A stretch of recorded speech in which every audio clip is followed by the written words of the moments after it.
to over 1,300. With 243 new recoveries in the past 24 hours, we now have more than 12,000 Filipinos who have beaten COVID-19. Presidential spokesperson Harry Roque says the sudden increase in cases is due to a more intensified testing and the easing of quarantine protocols. Roque notes, however, that the pandemic in the country is still manageable, especially with mortality rates remaining low. Marami po ang kinabahan sa ulat na ito na maging kami ay nalungkot nang una naming narinig ito. Ngunit kung hindi po tayo dapat panghinaan ng loob, tuloy po ang laban. And the health department is cautioning against interpreting reports that some hospitals can no longer take in COVID-19 patients. This comes after some hospitals, including the Chinese General Hospital in Manila, declared that it reached full capacity. Health Undersecretary Maria Rosario Vergeri says not all facilities are compliant with the mandated 30% bed capacity for COVID patients. For example, there would be other hospitals na 400 example ang bed capacity, they only allocate about 50 beds or 40 beds at that. No? So hindi siya yung 30% talaga. So pag nag-declare sila full capacity na ako, yun lang yung capacity na na-allocate nila for COVID. Yun yung sinasabi, but not the entire hospital. So meron pang room ang bawat hospital to expand more. The health department is closely monitoring clustered cases in several high-risk areas, including transmission in closed settings, just like the MRT-3. Let's see how the train line is faring so far with News 5's Gerard de la Peña, who joins us live from the Ed Saboni station. Gerard, we do know that MRT-3 personnel got tested over the weekend. Tell us how the results turned out and what we can expect for the week. Is it true that the MRT might close down? Well, Sean, this is just in. The IATF and the management of the MRT-3 have just decided to suspend the operations of the MRT-3 starting tomorrow until maybe July 10, depending on their assessment of the situation. And this is to give way to the testing of MRT-3 personnel. But you know, just this morning, because the MRT-3 management has decided to cut down the number of working trains, also due to the rising number of infected personnel, well, a lot of commuters had a hard time getting a ride this morning. Lines going up to the MRT North Avenue station reached as far as West Avenue on Monday morning. The trains, which can only carry half of its original capacity due to social distancing protocols, were reduced to just 11 trains from as much as 19 last week. This is after 186 MRT employees turned out positive for COVID-19 as of Monday, up from the 172 personnel reported over the weekend. Most of them are workers at the depot, 169 to be exact, while 17 are station personnel, including ticket sellers at the North Avenue and Cubao stations, as well as train drivers. Despite this, some passengers still opted to take the MRT, even amid news of confirmed COVID-19 cases. Sa Palaran na po, wala po masakyan na iba eh. The bus augmentation service, which was increased to 90 units from just 60 last week, offered little help to passengers since the buses only stop at select stations. Dapat maglagay sila ng in-between. Lalo sa Cubao, marami kasi pasahero doon. Kasi marami nakaano dyan na bus, hindi naman mapupuno kaagad. Despite this, Malacanang is not keen on suspending the MRT's operations. It's a matter of disinfecting the MRTs at kung maayos na po yung mga sigalot na kaunti sa technical operations, po pwede naman pong bumalik yan sa 50% capacity. To ensure passenger safety, the MRT management required its personnel to wear PPEs. Social distancing is also strictly observed on the platform. Trains are also being disinfected upon reaching North and Taft Avenue stations. Well, Sean, the testing of MRT personnel will be supervised by the Philippine Coast Guard, and the duration actually will depend on the MRT-3 management assessment as to how many personnel can go to work to have these trains running. Sean. All right, Gerard, based on the results that have come out on the tested personnel of the MRT-3, are a lot of them asymptomatic? How are they doing? Well, we don't have the exact details as to how many are symptomatic and how many are asymptomatic. But right now, what we are told so far is that they are admitted to the government's quarantine facilities at the World Trade Center, the Philippine Arena, and Phil Sports Arena. Sean. All right, so bottom line, no MRT3 tomorrow until possibly July 10. Thank you for that update. News 5's Gerard de la Peña joining us live today from Ed Saboni Station in Mandaluyong. Transport authorities are looking at additional subsidies to aid jeepney drivers as some of them remain apprehensive about plying the roads despite getting the go signal to operate once again. JC Cosico has the story. It's been 4 days since the kings of the road have been allowed back on the streets of Metro Manila. Covering 49 routes, more than 6,000 so-called roadworthy traditional jeepney units were given the green light to ply NCR streets, but to this day, they remain far and few in between. At the Boni Calentong route, only around 5 PUJs were seen at around 7:30 Monday morning. That's why passengers like Jake Mendoza waited for about half an hour just to catch a ride. May mga jeep naman nakikita kaso konti-paunti-unti lamang eh. Tapos punuan lagi, gano'n, kaya mahirap. Over in this terminal in Quezon City, health protocols are observed, such as a fare collection system to avoid cross-contamination. Some drivers were also busy installing plastic barriers. Drivers plying the Quezon Avenue Santa Mesa route may be struggling, but it's better than none, they said. Kahit paano, siguro makabili-bili naman ng mga pang-ulam, siguro. Tiis-tiis na lang muna. Opo, sa'yo. Tiis-tiis na lang po.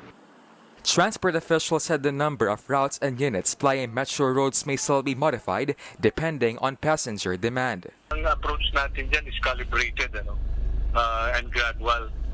Remember, ang iniiwasan natin is yung COVID-19 pa rin, transmission.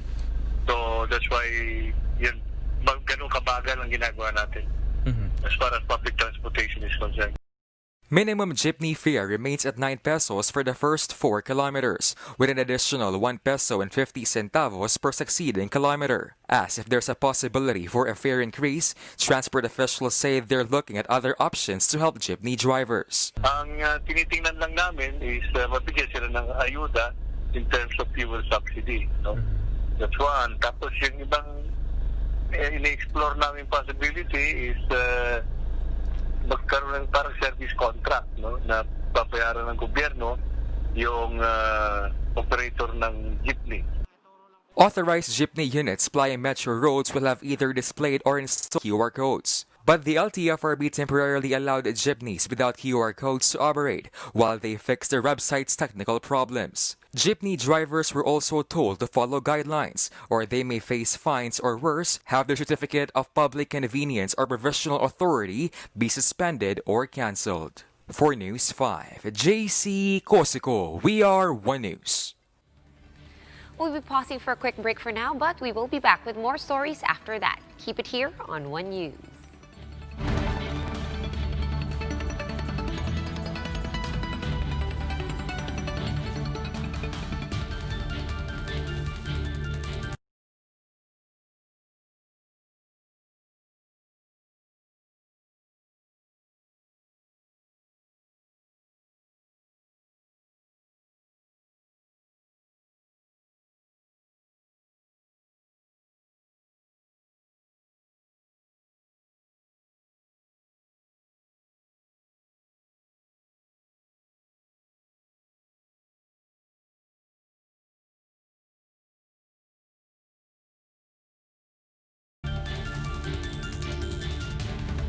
You're still watching One News Now. I'm Sean Yao.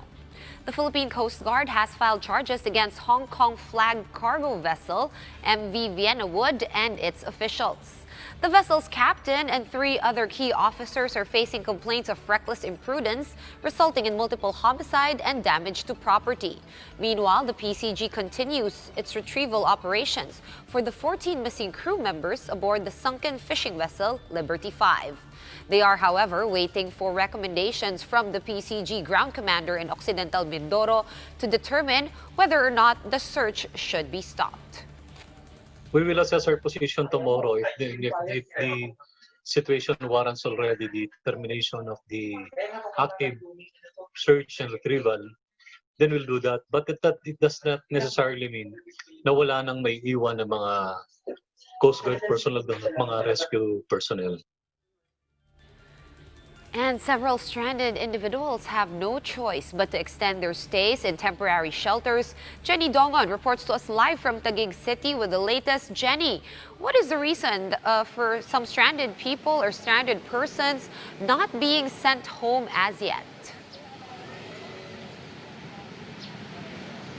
Sean, some 4,000 locally stranded individuals were ferried back to their home provinces across the country over the weekend. However, some failed to make the cut. Norilyn Sanaco still hopes to return to her hometown in Leyte. She's 8 months pregnant and had lost her job 3 months ago due to the pandemic. Left without a choice, she sought temporary shelter at the Carino Grandstand. Naawa po, sana ko. Sana nga po makauwi na po kami. Kayanin po, basta makauwi lang. Jaime's luck also ran out.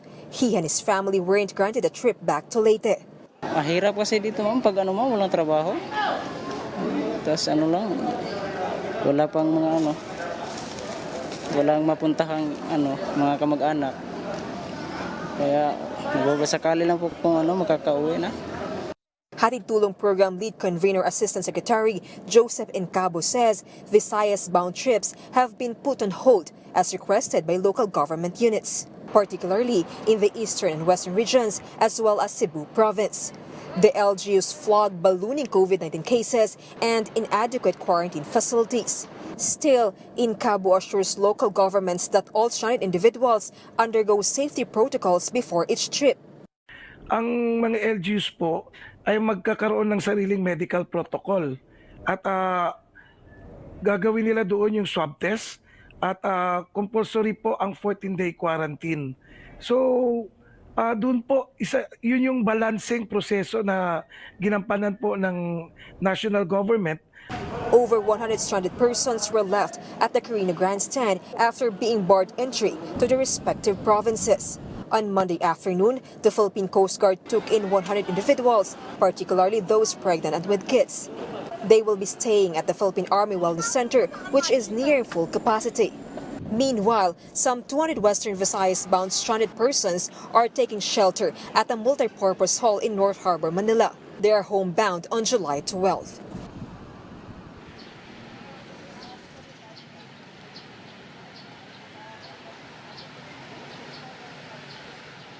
Sean, officials say some 13,000 locally stranded individuals have yet to be transported back to their hometowns due to the alarming number of COVID-19 cases in several provinces.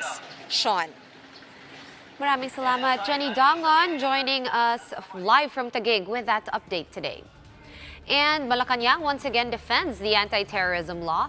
Palace spokesman Harry Roque insists that the measure is no cause for concern for non-terrorists as it has enough safeguards to protect human rights.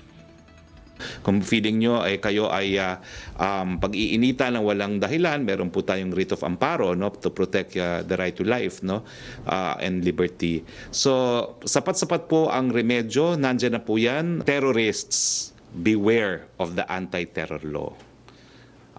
Pero yung mga hindi naman po mga terorista, wag po kayo mag-alala. Sapat-sapat po ang mga safeguards sa batas mismo at sa ating umiiral na rules of court para pangalagaan po ang kalayaan ang karapatan ng kalayaan at karapatang mabuhay. Personalities from various sectors join a protest video against the newly enacted anti-terror law.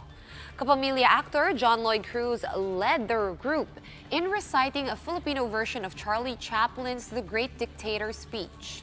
Other participants include former Chief Justice Maria Lourdes Sereno, Director Lav Diaz, lawyer Chel Diokno, and journalist Maria Ressa. The video collective, which was uploaded on YouTube on Monday morning, has now over 1,000 views. Kinalulungkot ko, pero ayokong maging diktador. Hindi yan ang gusto ko. Ayokong mamuno, mamanakop ng kahit na sino. For more updates, follow News 5, The Philippine Star, and Business World online. Visit our website, onenews.ph, for more in-depth analysis. You can also catch One News on the Signal Play app. Just register for a free account at www.signalplay.com and stream One News live anytime, anywhere. I'm Sean Yao. We are One News.